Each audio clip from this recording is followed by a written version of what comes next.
क्या राजदीप सरदेसाई को India today ने दिखा दिया है बाहर का रास्ता? पीओके पर राजदीप सरदेसाई के विवादित बयान से क्यों मचा है बवाल? पीओके कंट्रोवर्सी के बीच राजदीप ने किया ट्वीट, बोले टाइगर जिंदा है। नमस्कार दोस्तों, पत्रकार राजदीप सरदेसाई एक बार फिर सुर्खियों में छा गए हैं, लेकिन इस बार मामला कुछ ज्यादा ही गंभीर है। खबरें आ रही हैं कि इंडिया टुडे ग्रुप ने राजदीप सरदेसाई को चैनल से बाहर का रास्ता दिखा दिया है। वजह है उनके एक डिबेट शो में दिया गया वो बयान जिसने पूरे देश में हंगामा मचा दिया है। राजदीप ने कहा था कि भारत को पाकिस्तान अधिकृत कश्मीर यानी पीओके को पाकिस्तान को सौंप देना चाहिए और नियंत्रण रेखा एलओसी को ही अंतर्राष्ट्रीय सीमा मान लेना चाहिए। उन्होंने इसे कश्मीर समस्या का स्थायी समाधान बताया था। बस यहीं से शुरू हो गई नई कंट्रोवर्सी। दरअसल 22 मई 2025 को इंडिया टुडे के एक डिबेट शो में राजदीप सरदेसाई ने यह बयान दिया था। उनके इस बयान ने न सिर्फ सोशल मीडिया पर हंगामा मचा दिया, बल्कि देश भर में उनकी जमकर आलोचना हुई। लोगों ने इसे देश के हितों के खिलाफ बताया और कहा कि ऐसा बयान एक बड़े पत्रकार को शोभा नहीं देता। सोशल मीडिया प्लेटफॉर्म एक्स पर कई लोगों ने राजदीप को ट्रोल करना भी शुरू कर दिया। कुछ ने तो उन्हें देशद्रोही तक बता डाला। इस बयान के बाद से ही कयास लगने शुरू हो गए थे कि इंडिया टुडे उनके खिलाफ कोई सख्त कदम उठा सकता है। इसके बाद से राजदीप सरदेसाई लगातार ट्रेंड कर रहे हैं। हालांकि इंडिया टुडे ने राजदीप को निकाला या नहीं, इस पर कोई ऑफिशियल स्टेटमेंट नहीं आया है, लेकिन सोशल मीडिया पर यह बातें खूब फैल रही हैं। मंगलवार को ये चर्चाएं और तेज हो गईं जब एक्स पर कई पोस्ट में दावा किया गया कि राजदीप सरदेसाई को इंडिया टुडे ने चैनल से निकाल दिया है। इस आग में घी डालने का काम किया एबीपी न्यूज़ की पत्रकार मेघा प्रसाद की एक ट्वीट ने। मेघा ने लिखा, मीडिया के एक बड़े और ताकतवर व्यक्ति को बाहर निकाल दिया गया। आपके कर्म लौटकर आपको वापस मिलते हैं। हालांकि मेघा ने किसी का नाम नहीं लिया, लेकिन लोगों ने तुरंत कयास लगाने शुरू कर दिए कि वो राजदीप सरदेसाई की ही बात कर रही हैं। एक्स पर कई यूजर्स ने भी इस खबर को हवा दे दी। एक यूजर ने लिखा, राजदीप सरदेसाई को इंडिया टुडे ने धक्के मारकर निकाल दिया है। पीओके को पाकिस्तान को सौंपने की बात करने का ये नतीजा है। एक दूसरे यूजर ने लिखा, सुबह से शाम तक गाली खाने वाले राजदीप को आखिरकार इंडिया टुडे ने बाहर का रास्ता दिखा दिया। उनकी ट्विटर बायो से भी इंडिया टुडे का नाम हटा लिया गया है। हालांकि इन दावों की अभी तक कोई ऑफिशियल पुष्टि नहीं हुई है और इंडिया टुडे की तरफ से कोई बयान भी सामने नहीं आया है। इन सारी चर्चाओं के बीच राजदीप सरदेसाई ने कुछ समय पहले एक्स पर एक ट्वीट किया जिसने सबको हैरान कर दिया।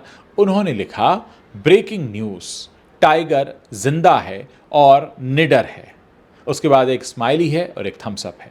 इस ट्वीट को देखकर लोग तरह तरह के कयास लगा रहे हैं। कुछ का कहना है कि राजदीप ने ट्वीट अपनी बात को साबित करने के लिए किया है कि वो अभी भी हिम्मत नहीं हारे हैं।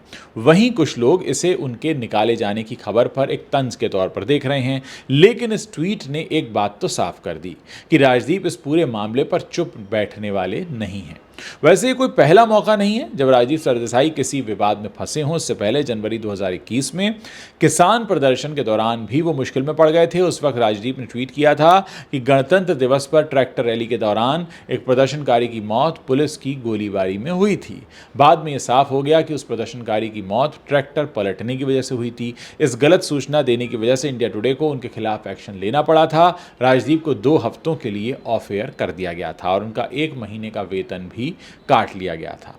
लेकिन फिलहाल ये जो हवा चल रही है ये किस तरफ जाएगी और इसको लेकर किस तरीके के रिएक्शन सामने आएंगे, फिलहाल ये कहना मुश्किल है। और ऐसे में हम ये कह सकते हैं कि राजदीप का पीओके वाला बयान ऐसे वक्त में आया है जब भारत और पाकिस्तान के बीच तनाव चरम पर है। हाल ही में अप्रैल 2025 में जम्मू कश्मीर के पहलगाम में हुए आतंकी हमले ने दोनों देशों के रिश्तों को और भी बिगाड़ दिया था। इस हमले में आप जानते हैं 26 मासूम लोग मारे गए थे, जिनमें से ज़्यादातर टूरिस्ट थे। भारत ने इस हमले का जिम्मेदार पाकिस्तान को ठहराया और इसके बाद 7 मई को ऑपरेशन सिंदूर के तहत पाकिस्तान और पाकिस्तान अधिकृत कश्मीर में आतंकी ठिकानों पर हमले किए गए। इस ऑपरेशन में भारत ने 9 आतंकी ठिकानों को नष्ट किया था। इस हमले के बाद से दोनों देशों के बीच जंग जैसे हालात बन गए थे। भारत के विदेश मंत्री एस जयशंकर ने पाकिस्तान की कड़ी आलोचना करते हुए कहा था कि पाकिस्तान की सेना और सरकार आतंकवाद में पूरी तरह से शामिल है। उन्होंने ये भी कहा था कि कश्मीर हमेशा से भारत का हिस्सा रहा है और पाकिस्तान को अवैध कब्जे वाली ज़मीन खाली कर देनी चाहिए। ऐसे में राजदीप का पीओके को पाकिस्तान को सौंपने वाला बयान लोगों को नागवार गुजर रहा है और यही वजह है कि इस समय सोशल मीडिया पर काफ़ी हो हल्ला मचा हुआ है। सोशल मीडिया पर इस खबर को लेकर तरह तरह की प्रतिक्रियाएं देखने को मिल रही हैं। कुछ लोग राजदीप के बयान की निंदा कर रहे हैं तो कुछ उनके समर्थन में भी बोल रहे हैं। एक यूजर ने लिखा, राजदीप सरदेसाई ने जो कहा वो गलत था, लेकिन उन्हें निकाल देना भी सही नहीं है। मीडिया में बोलने की आज़ादी होनी ही चाहिए। वहीं एक अन्य यूजर ने कहा, अच्छा हुआ जो राजदीप को निकाला गया, ऐसे लोग देश के खिलाफ बोलते हैं और फिर भी बड़े चैनल्स पर बैठे रहते हैं। दोस्तों, फिलहाल ये साफ नहीं है कि राजदीप सरदेसाई को सच में इंडिया टुडे से निकाला गया है या नहीं, ऐसी कोई तैयारी है, लेकिन इतना जरूर है कि उनका टाइगर जिंदा है वाला ट्वीट इस पूरे मामले को और दिलचस्प बना रहा है। क्या राजदीप किसी नए प्रोजेक्ट की तरफ इशारा कर रहे हैं? ये तो आने वाला वक्त बताएगा, या फिर वो बस अपने हौसले को बुलंद दिखाना चाहते हैं, ये हम आगे ही जान पाएंगे। फिलहाल इस पर स्थिति क्लियर नहीं है, लेकिन एक बात पक्की है कि राजदीप सरदेसाई और उनका ये विवाद अभी लंबे वक्त तक चर्चा में बना रहेगा। इस पूरे मसले पर आप अपनी क्या राय रखते हैं? आप अपनी राय नीचे जो कमेंट सेक्शन है वहां लिखकर बता सकते हैं। मुझे आपके कमेंट्स पढ़ने का इंतजार रहेगा। जल्दी से आप अपनी राय जाहिर कीजिए और हमें बताइए कि इस पूरे मसले पर आपकी अपनी सोच क्या है।